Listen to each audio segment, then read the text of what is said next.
আমার ছেলের দুটো কিডনি নষ্ট, আপনারা সাহায্য করেছেন আবার করেন। আমার সালটা কিডনি দেবো।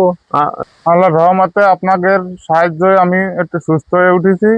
আমার আরো ভালো ডাক্তার দেখাতে হবে, টাকা পয়সার অভাবে দেখাতে পারছেন, আপনারা সহযোগিতা করেছেন, আবার সহযোগিতা করেন যাতে আমি সুস্থ হয়ে উঠতে পারি। আমার একটা ছেলে আছে, তার মা নাই, আমি তার একমাত্র ভরসা। আপনারা দেশবাসী যারা আছেন আমার সহযোগিতা করেন, আমার দুটো কিডনি নষ্ট, আমি বাঁচতে চাই। আমার পরিবারের সমর্থ নেই আমার চিকিৎসা করার। গা গত ওই ফোলা দেহে আমরা ডাক্তারের কাছে নিয়ে যাই যশোর নিলে ওই ডাক্তাররা রিপোর্ট দিয়েছে দুটোই কিডনি নষ্ট।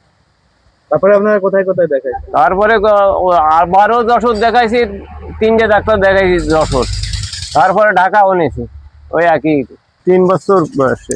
মা নেই কতদিন? মা নেই 2 বছর, যখন দুধ ফুল খায় ওই সময় চলে গেছে। আমার ছেলের দুটো কিডনি নষ্ট হয়ে গেছে, তোমরা একটু সাহায্য করতে করো। আমরা ইতিপূর্বে আপনাদেরকে একটি ভিডিও দিয়েছিলাম যে আমার এই ভাই, তার কিন্তু 2টা কিডনি নষ্ট।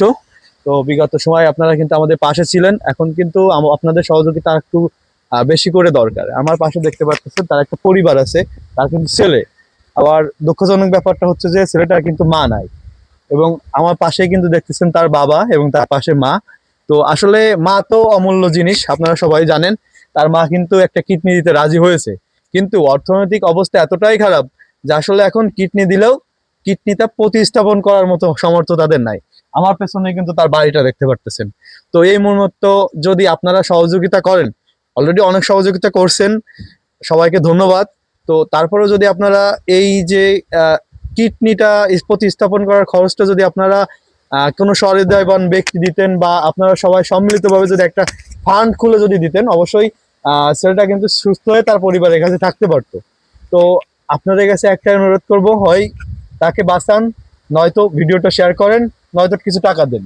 বাড়িটা হচ্ছে এনার নড়াইলের তারাশি গ্রামের মাইজপাড়া ইউনিয়ন।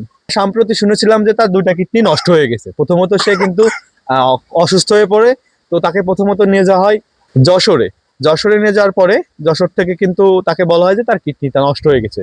তো তারপর পরে কিন্তু তাকে উন্নত চিকিৎসার জন্য কিন্তু ঢাকায় নিয়ে যাওয়া হয়, এবং বিষয়টি তদারকি অনুযায়ী কিন্তু খতিয়ে দেখা হয় যে আসলে কি। পরবর্তীতে কিন্তু জানানো হয় যে হ্যাঁ নষ্ট হয়ে গেছে, এবং তারপরে তার ইসেনে যে ম্যাশিং বলে, আমি নামটা বলতে পারতেছি না, তো এটাও লাগানো হয়েছে। এখন তাকে কিন্তু একটা লাইফ সাপোর্টে রাখা হয়েছে।